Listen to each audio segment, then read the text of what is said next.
Pino, cuéntanos cuál ha sido tu experiencia al acercarte a la vida y obra de Rovirosa.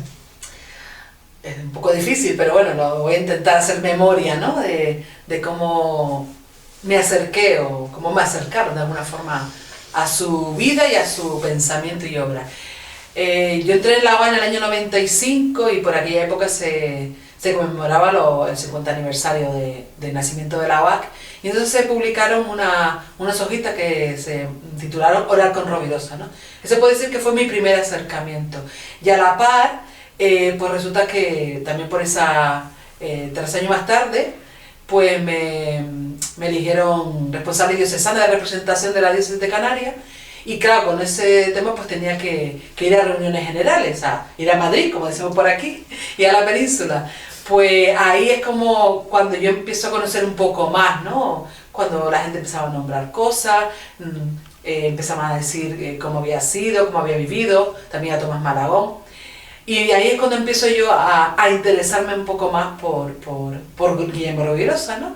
Y ya a partir de ahí pues ya me enganché, nunca mejor dicho, pues lo primero que me llamó la atención fue cómo escribía. A mí me resultaba muy fácil entenderlo, excepto algunas palabras de la época, porque estamos hablando de los años 46 hasta el 57 más tarde, y entonces pues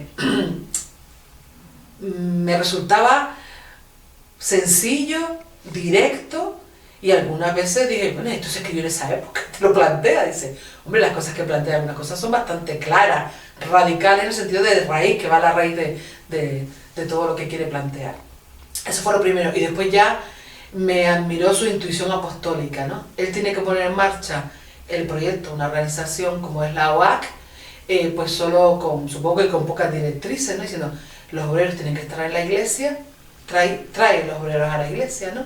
Que fue lo que el mandato que le dieron. Y él pone todo su entusiasmo, porque eso sí que era entusiasta, y trata de organizar, ¿no? Y va por las parroquias, va por las diócesis, da cursillos, se relaciona con mucha gente, también a la vez es su interés por la teología, por conocer más, se llega a meter en el Instituto de Ciencias Religiosas, aunque después lo deja, va a las conversaciones internacionales de San Sebastián sobre teología, se relaciona con mucha gente a nivel internacional. De hecho, cuando se pone en marcha la Federación de Movimientos de Trabajadores Cristianos, la primera, la FIMOC, pues él participó en la primera charla y se relacionaba con mucha gente a nivel internacional y nacional. Conoció mucha gente y atrajo a mucha gente a la UAC, y si no lo hacía militante siempre tenía una buena relación que trataba de mantener, ¿no? Él escribía muchas cartas.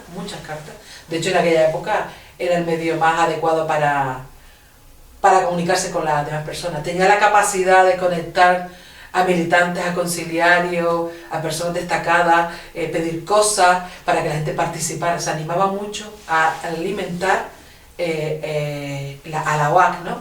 La vida comunitaria, la vida espiritual, la formación, porque él apostó mucho por la formación de los obreros, aunque en la época en que lo plantea, en el año 51, que es cuando sale por plan cíclico, pues se consideraba que los obreros no tenían ninguna capacidad, porque la mayoría había un analfabetismo muy elevado en aquella época. Recordemos que hablamos de la posguerra. Entonces, él se empeñó en hacerlo, consiguió un gran apoyo, que era Tomás Malagón, para preparar ese plan cíclico y que los obreros se fueran formando desde su mirada a la realidad, desde el método ver, juzgar y actuar, juzgando a la luz de la palabra y comprometiéndose en algo de su entorno, para ir cambiando e ir convirtiendo esa realidad en una realidad de la que Dios quiere, el plan de Dios para las personas.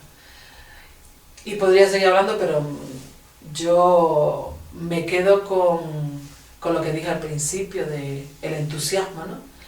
Él llega a decir, escribe una vez que dice que él no tenía tarjetas de visita, como se hacían antes, las tarjetas de visita, ya no hace falta.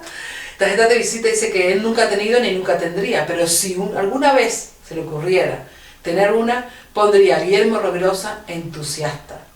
No lo dice por vanagloria, sino para él entusiasta significaba lo que la etimología de la palabra, Dios consigo, que Dios te habita. Y él se sentía así, se sentía ha habitado. Por eso habla mucho del bautismo también, de cómo él vuelve a esas promesas del bautismo, cuando bautizan de pequeño, cómo recupera el sentido del bautismo, ¿no?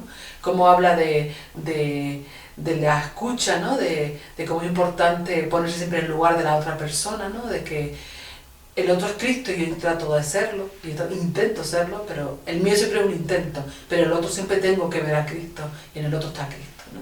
Por eso yo recomiendo a todo el mundo que se acerque a su obra y que vea ese entusiasmo, esa intuición que tuvo y sobre todo el amor que él sintió por la iglesia y por la clase obrera.